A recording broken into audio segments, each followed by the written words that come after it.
Hello दोस्तों, channel पर आपका स्वागत है। क्या आपने कभी सोचा है कि हमारा मन एक तरफ सोचता है, मगर हमारी आत्मा को दूसरी तरफ कहीं और सुख मिलता है। अगर हम इस फर्क को पहचान लें, तो हम अपनी जिंदगी में कहीं से कहीं पहुंच सकते हैं। और मन के कारक होते हैं चंद्रमा, जिनको मैं आज के वीडियो में कवर करूंगा और वीडियो के अंत में एक टिप रहेगी हमेशा की तरह। आत्मा के कारक होते हैं सूर्य देवता, जिनका मैं वीडियो बना चुका हूं। तो आज के वीडियो में हमें ये याद रखना है कि चंद्रमा मन के कारक यानी कि भावनाओं के कारक होते हैं। तो जिस भी भाव के साथ जुड़े हुए हैं, कुंडली में जहां भी हैं, उस चीज के बारे में व्यक्ति या तो सोचेगा या चिंता करेगा, अच्छे या बुरे प्रभाव कैसे आ रहे हैं उसके अकॉर्डिंगली। चंद्रमा भावनाओं में उतार चढ़ाव के भी कारक है। किसी भी चीज में उतार चढ़ाव के। चंद्रमा को अगर हमने देखा है तो 13 दिन इनका साइज कम होता रहता है, 13 दिन फिर बढ़ते रहते हैं, 27 दिन में एक इनकी साइकिल होती है। उसका रीजन है कि चंद्रमा की 27 पत्नियां हैं, जिनको नक्षत्र बोलते हैं। वो एक अलग स्टोरी है, उसको हम बाद में डिस्कस करेंगे। मगर मेन चीज जो है कि चंद्रमा उतार चढ़ाव यानी कि जहां भी ये प्रभावित कर रहे हैं जिस भी भाव को, उस भाव की जो भी चीजें होंगी उसमें ये उतार चढ़ाव, कभी ज्यादा अच्छा कभी कम अच्छा, ऐसे होता रहता है। दूसरी चीज, जो इनके 27 नक्षत्र हैं, जो इनकी पत्नियां, वो इंपॉर्टेंट होता है कि चंद्रमा किस नक्षत्र में विराजमान है। जिस भी नक्षत्र में चंद्रमा होंगे, उस नक्षत्र के जो भी मालिक होंगे, उस मालिक ग्रह की दशा इस व्यक्ति की जन्म की सबसे पहली दशा होगी। उदाहरण के लिए, अगर चंद्रमा किसी की कुंडली में जहां नंबर 1, 5 या 9 लिखा है, इन तीन में से किसी में भी 0 से 13 डिग्री 20 मिनट के बीच में हो, तब वो केतु के नक्षत्र में होंगे। तो ऐसे व्यक्ति की सबसे पहली महादशा केतु की होगी। अगर 1, 5, 9 में ही 13 डिग्री 20 मिनट से 26 डिग्री 40 मिनट के बीच में है, तो शुक्र के नक्षत्र में होंगे। तो ऐसे व्यक्ति जिसका चंद्रमा यहां पर है, उसकी जिंदगी की पहली महादशा शुक्र की होगी। ये चीज हमें समझनी चाहिए कि चंद्रमा की ये इंपॉर्टेंस है। इसके अलावा चंद्रमा और बहुत चीजों को दर्शाते हैं। वो हमारी माता को दर्शाते हैं, दूध को दर्शाते हैं, चावल, पानी। पानी यानी कि तालाब, समुद्र, बारिश का पानी, नदियां, झरने, किसी भी तरह का पानी, ये चंद्रमा दर्शाते हैं। और पानी से निकली हुई चीजें, जैसे कि मोती, सीप, शंख इत्यादि, ये सब चीजें जो पानी से निकलती हैं, चंद्रमा दर्शाते हैं। साथ में चंद्रमा घोड़ों को भी दर्शाते हैं। ये इनकी बेसिक अपनी सिग्निफिकेशन है, जिसको नैसर्गिक गुण बोलते हैं। मगर वृषभ लग्न की कुंडली में ये तीसरे भाव के मालिक होते हैं। और तीसरा भाव होता है पराक्रम भाव, यानी कि मेहनत को दर्शाएंगे। मगर ये तीसरे भाव के रिजल्ट अब हमने देखने कैसे हैं। उसके लिए आप अपना कस्पल चार्ट खोल लीजिए, जन्म कुंडली नहीं। कई सॉफ्टवेयर में कस्पल चार्ट को केपी चार्ट भी लिखा जाता है, और वो भी नहीं मिले तो आप भावचलित में देखिए। अब चंद्रमा का राशि नंबर 4 अगर आपके कस्पल चार्ट में भी या केपी चार्ट में भी तीसरे भाव में ही है, तब आप यहां से आगे का वीडियो देखिए। अगर वो नंबर 4 वहां है नहीं, वहां पर 3 या 5 लिखा हुआ है कुछ, 4 नंबर कस्पल चार्ट में अगर नहीं है, तो चंद्रमा कस्पल चार्ट में केवल जहां पर जिस भाव में होंगे प्लेसमेंट के ही रिजल्ट आएंगे, तीसरे भाव के रिजल्ट नहीं आएंगे। और अगर नंबर 4 आपके कस्पल चार्ट में जन्म कुंडली के मुकाबले दूसरे भाव में शिफ्ट हो गया है, तो उस केस में ये दूसरे भाव का प्रभाव आपको देगा, जिसको मैं मिथुन लगन में कवर करूंगा, दूसरे भाव के साथ कॉम्बिनेशन। तो यहां से आगे आप वहां देखिए। तो आज का वीडियो उन लोगों के लिए यहां से आगे का, जिनके कस्पल चार्ट में नंबर 4 तीसरे भाव में है या है ही नहीं। चंद्रमा अगर लग्न में होंगे और तीसरे भाव का प्रभाव दे रहे हैं, तीसरा भाव पराक्रम, मेहनत, छोटे भाई बहन, संचार माध्यम, आईटी, मीडिया, प्रिंटिंग प्रेस, लिखना, किताबें लिखना, कोई भी कम्युनिकेशन जो हमारी तरफ से बाहर जा रही है सामने वाले व्यक्ति को, गाड़ी और प्रॉपर्टी बेचने का भाव होता है ये। बेसिकली व्यक्ति का मन यहां मेहनत में लगेगा, व्यक्ति का मन संचार माध्यम, आईटी, मीडिया इत्यादि में ये लगाएंगे। अब यदि यही चंद्रमा लग्न में हो, लग्न होता है हमारा शरीर, हमारा स्वास्थ्य इत्यादि, और तीसरे भाव में कस्पल चार्ट में कोई और ग्रह बैठा है, उस केस में तीसरे भाव के प्रभाव कम आएंगे और चंद्रमा केवल लग्न के प्रभाव ज्यादा देंगे। यानी कि व्यक्ति अपने बारे में सोचेगा। अब दशांतर दशा के बाकी ग्रह डिसाइड करेंगे कि यहां पर क्या रिजल्ट आते हैं, और जिसके नक्षत्र में बैठे हैं वो ग्रह, उसका स्वास्थ्य कैसा रहेगा, वो कितनी मेहनत इत्यादि करेगा, कैसे वो सोचेगा। मगर ओवरऑल हम कह सकते हैं कि चंद्रमा चूंकि एक जल तत्व ग्रह है तो थोड़ा सा वजन बढ़ सकता है। अगर तीसरा भाव यहां पर जुड़ गया, उस केस में व्यक्ति का मन तीसरे भाव से सब चीजों में लगेगा, अटैच्ड होगा अपने छोटे भाई बहनों से, मेहनत खूब करेगा। संचार माध्यम, आईटी, मीडिया, प्रिंटिंग प्रेस इत्यादि, यूट्यूब, इंस्टाग्राम, फेसबुक, इन सब चीजों पे व्यक्ति इन सब चीजों से जुड़ा हो सकता है। उसकी जिंदगी इन सब चीजों के आसपास घूमेगी अच्छे प्रभाव में। चूंकि चंद्रमा लग्न में अच्छे है और तीसरा भाव भी अच्छा है, तो अगर खराब प्रभाव आ रहे हैं तो इसका मतलब कोई और ग्रह चंद्रमा को खराब कर रहा होगा, जो जैसे जैसे हम इस सीरीज में आगे बढ़ेंगे तो ये सभी कवर हो जाएंगे। तो अभी के लिए आप चंद्रमा नोट कर लीजिए। चंद्रमा अगर द्वितीय भाव में होंगे तो ये धन कुटुंब वाणी का भाव होता है, तो व्यक्ति पैसे कमाएगा, उसके इनकम में उतार चढ़ाव रह सकते हैं क्योंकि चंद्रमा उतार चढ़ाव के कारक हैं। व्यक्ति अपनी फैमिली के साथ अटैच्ड होगा, परिवार के साथ, उसकी वाणी मधुर होगी। चंद्रमा एक अच्छे ग्रह है। अगर यहाँ तीसरा भाव भी जुड़ गया तो तीसरे भाव से ये 12वां ग्रह है, तब व्यक्ति के भाई बहन सबसे पहले उनका 12वां हो गया, यानी कि भाई बहनों की विदेश यात्रा हो सकती है या उनका पैसे का खर्चा हो सकता है। और इस व्यक्ति को चूंकि तीसरे भाव से इसका धन कनेक्ट हो गया, यानी कि इसको अपने छोटे भाई बहनों से पैसा मिल सकता है। व्यक्ति अपना पैसा कमाएगा संचार माध्यम, आईटी, मीडिया, प्रिंटिंग प्रेस, किताबें लिखने से, यूट्यूब, इंस्टाग्राम, फेसबुक इत्यादि।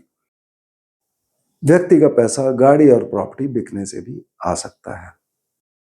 व्यक्ति पैसा कमाने के लिए बहुत मेहनत करेगा। यदि चंद्रमा तीसरे भाव में ही हो तो तीसरे भाव की सभी सिग्निफिकेशन होंगी इस दशांतर दशा में, यानी कि व्यक्ति की यात्राएं खूब होंगी, व्यक्ति संचार माध्यम, आईटी, मीडिया इत्यादि में जुड़ा होगा, गाड़ी प्रॉपर्टी बिकेगी। अगर ये चंद्रमा चौथे भाव में होंगे तो चौथा भाव माता, गाड़ी, भूमि, वाहन, खेती, बेसिक एजुकेशन, गाड़ी खरीदना, प्रॉपर्टी खरीदना, कृषि कार्य, किसान भाई, जल से जुड़े कार्य, और काल पुरुष की कुंडली में ये इनकी अपनी राशि यहां पर होती है। तो इन सब के रिगार्डिंग चंद्रमा अच्छे प्रभाव देंगे चूंकि अच्छे भाव में बैठे हैं। व्यक्ति गाड़ी खरीदेगा, प्रॉपर्टी खरीदेगा, कृषि कार्यों से पैसा कमाएगा, बेसिक एजुकेशन में अच्छा करेगा इत्यादि। अगर यहां तीसरा भाव भी जुड़ गया, उस केस में चूंकि तीसरा भाव चौथे से 12वां है, उस केस में व्यक्ति गाड़ी खरीदेगा भी और बेचेगा भी, ऐसी दशांतर दशा के अंदर 3 और 4 की कॉम्बिनेशन में। बेसिक एजुकेशन में ऐसा हो सकता है कई बार कि बच्चे का मन पढ़ाई लिखाई में उतना ना लगे, या उतार चढ़ाव वैसे ही चंद्रमा देते हैं, तो कई बार ऐसा हो सकता है अगर थोड़ा भी गलत प्रभाव ऐसे चंद्रमा पे आ रहा हो। ऐसी दशांतर दशा व्यक्ति को अपने घर से और माता से दूर भी लेके जा सकती है। यदि चंद्रमा पंचम भाव में विराजमान हो, 5वां भाव होता है संतान भाव, तो यहां संतान प्राप्ति होगी। संतान पर चंद्रमा का प्रभाव यानी कि अच्छा प्रभाव पड़ रहा है। व्यक्ति प्रेम संबंध करेगा, प्रेम संबंधों के बारे में सोचेगा, व्यक्ति पैसा अपना इन्वेस्ट करेगा, व्यक्ति कला के क्षेत्र में जुड़ सकता है, actor, actresses, musician, singer, dancer, painter बन सकता है, व्यक्ति स्पोर्ट्स के क्षेत्र में जुड़ा हो सकता है, और नौकरी में परिवर्तन, ट्रांसफर, चेंजेस ये व्यक्ति को देंगे। अगर यहाँ तीसरा भाव भी एक्टिव है, यानी कि तीसरे भाव में कोई भी ग्रह नहीं है, उस केस में जो एडिशनल आएंगे, व्यक्ति तीसरे भाव से कुछ एप्लीकेशन लिखेगा अपने बच्चों के रिगार्डिंग, या बच्चों के साथ छोटी मोटी यात्राएं करेगा। व्यक्ति प्रेम संबंध के रिगार्डिंग, व्यक्ति ऑनलाइन डेटिंग साइट्स इत्यादि पे जाके वो अपना पार्टनर ढूंढने की कोशिश करेगा और प्रपोज करेगा। व्यक्ति का स्थान परिवर्तन होगा इस समय, और व्यक्ति की गाड़ी और प्रॉपर्टी इस दशांतर दशा में बिक सकती है, या फिर यदि वो किराए पे देना चाहता है तो वो भी हो सकता है। यदि चंद्रमा छठे भाव में होंगे तो छठा भाव नौकरी मिलने का, लोन मिलने का, कॉम्पिटिटिव एग्जाम्स, कोर्ट केसेस, रोग ऋण शत्रु इत्यादि का होता है। तो ये सब ये व्यक्ति को देंगे, व्यक्ति को नौकरी दिलवाएंगे, अच्छे प्रभाव में व्यक्ति लोन लेगा, कॉम्पिटिटिव एग्जाम में अपीयर होगा, इन सब में सफलता मिलेगी या नहीं, वो इस बात पे निर्भर करेगा कि दशा अंतरदशा में 11वां घर जुड़ा है या नहीं। व्यक्ति को बीमारी भी दे सकते हैं, सर्दी खांसी जुकाम की प्रॉब्लम, व्यक्ति को दूध से एलर्जी हो सकती है खराब प्रभाव में। अगर यहाँ पर तीसरा भाव जुड़ा होगा तो तीसरा और छठा जब जुड़ जाता है तो व्यक्ति अपनी जॉब के लिए अप्लाई करेगा इस पीरियड में, मिलेगी या नहीं वो दूसरी कंडीशंस होती हैं। व्यक्ति जॉब के रिगार्डिंग पेपर वर्क कर सकता है, लोन लेने के लिए व्यक्ति एप्लीकेशन लिखेगा, या फिर व्यक्ति नौकरी के लिए और इन सब कार्यों के लिए व्यक्ति की यात्राएं बहुत होंगी या मेहनत बहुत करेगा। व्यक्ति के छठे भाव से दुश्मनी होती है तो छोटे भाई बहनों के साथ दुश्मनी हो सकती है, तो उस बारे में सावधान रहें। तीसरा भाव यात्राओं का होता है, छठा भाव एक्सीडेंट्स का होता है, तो यात्राओं में सावधानी बरतनी चाहिए, एक्सीडेंट हो सकता है। यदि चंद्रमा सप्तम भाव में हो, सातवां भाव विवाह और व्यापार का होता है, तो ये व्यक्ति को विवाह देंगे, वैवाहिक जिंदगी अच्छी रखेंगे क्योंकि शुभ ग्रह है। अगर पति पत्नी के ऊपर चंद्रमा का प्रभाव ज्यादा आ रहा है तो पति पत्नी सुंदर हो सकते हैं, उनका चेहरा गोल या चौड़ा हो सकता है, जैसे चंदा मामा हम बोलते हैं, कानों के बीच में दूरी ज्यादा हो, और उनकी इमोशनल नेचर हो सकती है, इमोशनली अटैच्ड होंगे वो व्यक्ति के साथ। उसी तरह से व्यक्ति व्यापार करेगा, व्यापार में उतार चढ़ाव रहेंगे। अगर यह तीसरा भाव जुड़ गया तो तीसरे भाव से व्यक्ति बहुत मेहनत करेगा व्यापार के लिए, और व्यक्ति का व्यापार या तो तीसरे भाव से यात्राओं से या संचार माध्यम, आईटी, प्रिंटिंग प्रेस, पब्लिकेशन इत्यादि से जुड़ा हो सकता है।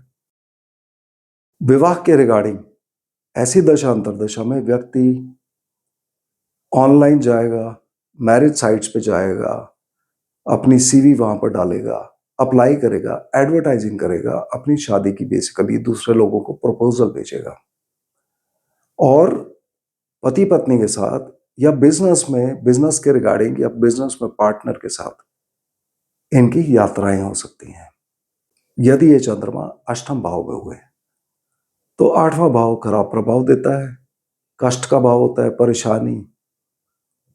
चंद्रमा भावनाओं को दिखाते हैं तो भावनाओं में परेशानी, दिमाग में किसी ना किसी चीज की चिंता लगी रहेगी, दिमाग एक डिसीजन हो सकता है ना ले पाए, हर चीज के ऊपर ओवर एनालिसिस, जैसे एनालिसिस पैरालिसिस करे, ये सब चिंता तीसरे भाव के रिगार्डिंग होगी।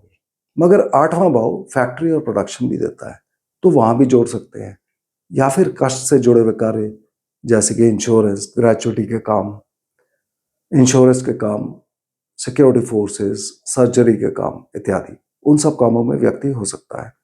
लमसम का पैसा जैसे कि इंश्योरेंस का पैसा मिलना या किसी की विल मिलना इत्यादि भी व्यक्ति का हो सकता है। चिंता तीसरे भाव से होगी, यानी कि छोटे भाइयों की तरफ से कोई ना कोई परेशानी। यात्राओं में आठवां भाव एक्सीडेंट दे सकता है, तबीयत खराब कर सकता है आठवां भाव। और संचार माध्यम, IT, media, printing press, publications, इन सब कामों के लिए आठवां भाव अच्छा है क्योंकि ये रिसर्च का भाव होता है और गूढ़ विद्याओं का होता है, तो व्यक्ति का दिमाग एस्ट्रोलॉजी इत्यादि के बारे में सोचेगा। अब कनेक्शन यहाँ में बनानी चाहिए कि जब तकलीफ होती है तभी व्यक्ति ज्योतिष इत्यादि की तरफ भागता है। यदि ये चंद्रमा 9वें भाव में हुए तो 9वां भाव भाग्य स्थान होता है, मगर ये अपनी राशि से बिल्कुल ऑपोजिट आ गए तो काफी चांस हो जाते हैं कि यहाँ अच्छे प्रभाव ना दें। मगर खुद चंद्र भाग्य स्थान में है और तीसरा भाव भी अच्छा है तो कोई और ग्रह इनको मोस्ट लाइकली खराब कर रहा होगा, उसे ढूंढना पड़ता है। जैसे जैसे ये सीरीज खत्म होगी, ये सब ग्रह हमारी पकड़ में आ जाएंगे आपकी कुंडली में। मगर अच्छे प्रभाव में ये व्यक्ति को धर्म में रुचि देगा, व्यक्ति का मन लगेगा धार्मिक कार्यों में, व्यक्ति लंबी यात्राएं करेगा, हायर एजुकेशन से जुड़ा हो सकता है, हायर एजुकेशन में ये बेनिफिट देंगे। पिता के साथ व्यक्ति अटैच्ड होगा या पिता के बारे में सोचेगा। जब तीसरा भाव भी यहाँ पर जुड़ गया तो एडिशनल जो आएगा कि व्यक्ति का इस दशांतर दशा में कोई ना कोई इंटरव्यू होगा, या व्यक्ति कम्युनिकेशन मीडिया इत्यादि में बहुत ज्यादा पड़ जाएगा इस पीरियड में, उसका मन बातचीत करने का बहुत लगेगा, अच्छा प्रभाव होगा। तो इन सब चीजों से, बातचीत इत्यादि करने से उसको सफलता मिलेगी। यूट्यूब पे, इंस्टाग्राम, फेसबुक इत्यादि पे व्यक्ति काम करके या पैसे कमा सकता है अगर इफेक्ट अच्छा आ रहा हो तो। अगर चंद्रमा 10वें भाव में विराजमान होंगे तो ये प्रोफेशन और प्रमोशन का भाव है, तो यहाँ ये व्यक्ति को प्रोफेशन में उतार चढ़ाव दे सकते हैं, प्रमोशन व्यक्ति को मिल सकती है, पब्लिक में मान सम्मान, प्रतिष्ठा, और चूंकि ये भावनाओं के कारक है तो पब्लिक को ये इमोशनली अपनी तरफ अट्रैक्ट कर सकते हैं। अगर यहाँ पर तीसरा भाव भी जुड़ेगा तो तीसरा भाव कम्युनिकेशन का होता है, तो व्यक्ति का प्रोफेशन तीसरे भाव से कम्युनिकेशन, आईटी, मीडिया इत्यादि से जुड़ा हो सकता है।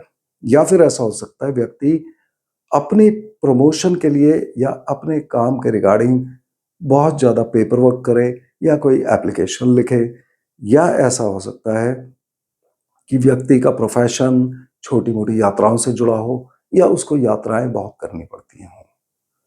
मगर 10वां भाव हमें याद रखना है कि माता के घर से 7वां और पिता के घर से दूसरा होता है, यानी कि दोनों के लिए मारक होता है। तो ऐसे चंद्रमा की जब भी दशांतर दशा चले तो माता पिता के स्वास्थ्य का ध्यान रखना चाहिए। चंद्रमा अगर 11वें भाव में हो, 11वां भाव कुंडली का सबसे अच्छा भाव होता है, तो खुद चंद्रमा अच्छे रिजल्ट देने की कोशिश करेंगे। मगर बहुत केसेस में देखा गया है कि यहां पर चंद्रमा खराब हो जाते हैं, तो वो कौन सा ग्रह खराब कर रहा है उसको एनालाइज करके ढूंढना पड़ेगा। मगर 11वें भाव में चंद्रमा अपने आप में व्यक्ति को लाभ और इच्छा पूर्ति देंगे, नए दोस्त देंगे, चैरिटी के कामों में व्यक्ति जुड़ेगा, और बड़े भाई बहनों के लिए व्यक्ति उनके बारे में सोचेगा। तीसरा भाव भी जुड़ा होगा तो छोटे और बड़े दोनों भाई बहन के बारे में व्यक्ति सोचेगा। व्यक्ति का लाभ तीसरे भाव से आएगा, संचार माध्यम, आईटी, मीडिया, और ये कॉम्बिनेशन है जो व्यक्ति को बहुत ज्यादा सफलता दे सकती है। अगर वो यूट्यूब, इंस्टाग्राम, फेसबुक इत्यादि पे काम कर रहा है या वो कोई किताब लिखता है, उस सब में बहुत सफलता मिल सकती है। चंद्रमा अगर 12वें भाव में होंगे, ये विदेश भाव होता है। जैसे 9वां भाव लंबी यात्राओं का था, तो वहां चंद्रमा विदेश जाने का चांस बढ़ा देते हैं। चंद्रमा अगर 12वें भाव में बैठे हों तो ये विदेश भाव है, तो विदेश ट्रैवल का योग ये ज्यादा ताकतवर हो जाता है, क्योंकि तीसरा घर जो है वो भी अपने घर से, माता से दूर जाने का होता है। तो 12वें भाव में बैठ के ये व्यक्ति को विदेश यात्रा देंगे। चूंकि जल तत्व ग्रह हैं तो ओवरसीज ट्रैवल हम बोलते हैं कि इसका हो जाएगा, मगर वो दशांतर दशा और नक्षत्र के दूसरे ग्रहों पर भी डिपेंड करेगा।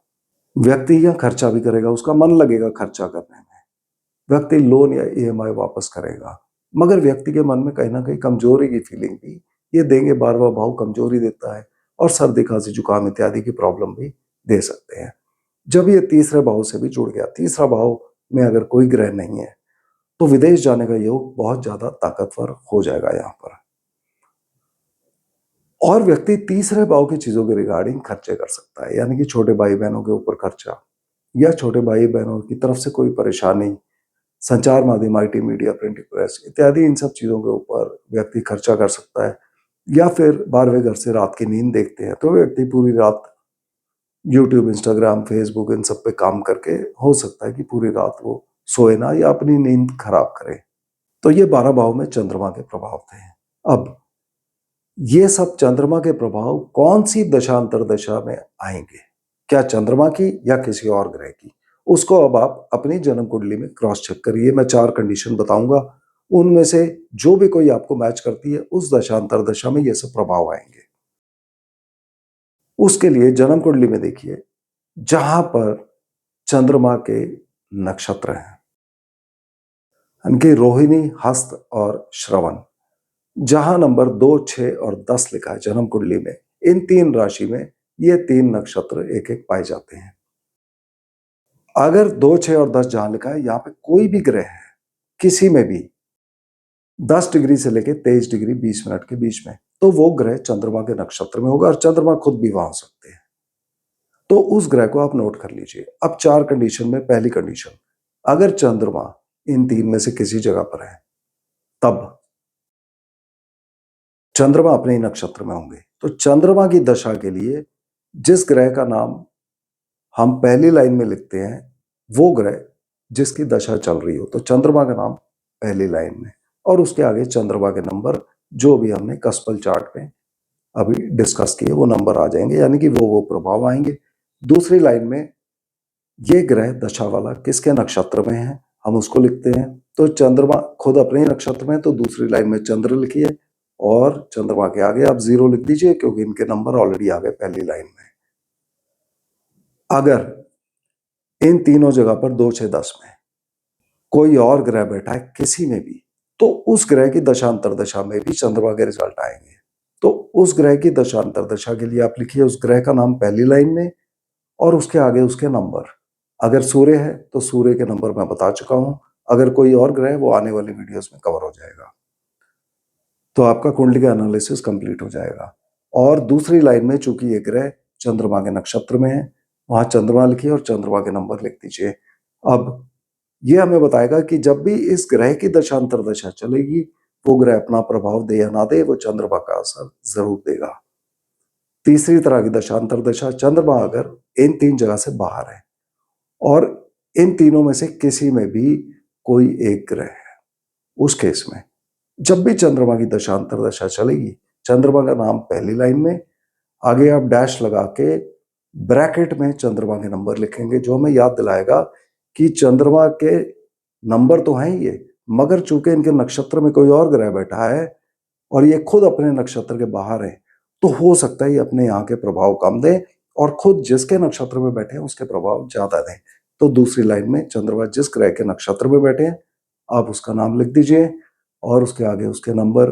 अगर सूर्य है तो सूर्य का वीडियो देख के बाकी ग्रह के वीडियो आने वाले टाइम में बन जाएंगे। चौथी कंडीशन, अगर चंद्रमा इन 3 जगह से बाहर है और इन तीनों जगह पर कोई भी ग्रह नहीं है, उस केस में चंद्रमा के आगे चंद्रमा के नंबर और चंद्रमा जिस ग्रह के नक्षत्र में है, नक्षत्र लॉर्ड का नाम, उसके आगे नक्षत्र लॉर्ड के नंबर। ऐसी दशांतर दशा में चंद्रमा अपने पूरे प्रभाव देंगे और जिस ग्रह के नक्षत्र में बैठे हैं उनके भी पूरे प्रभाव देंगे। तो ये ओवरऑल चंद्रमा का एनालिसिस। अब आज के लिए टिप, हम सब ने देखा है कि शिव जी की जटाओं में चंद्रमा रहते हैं, यानी कि चंद्रमा के रिजल्ट को जब भी अच्छा करना है, शिव जी की पूजा, शिव जी के मंदिर जाइए, उनको जल चढ़ाइए, शिव जी का प्रणव मंत्र ओम नमः शिवाय, इसका उच्चारण 108 बार करें। तो अगले वीडियो में हम फिर मिलते हैं, तब तक के लिए धन्यवाद।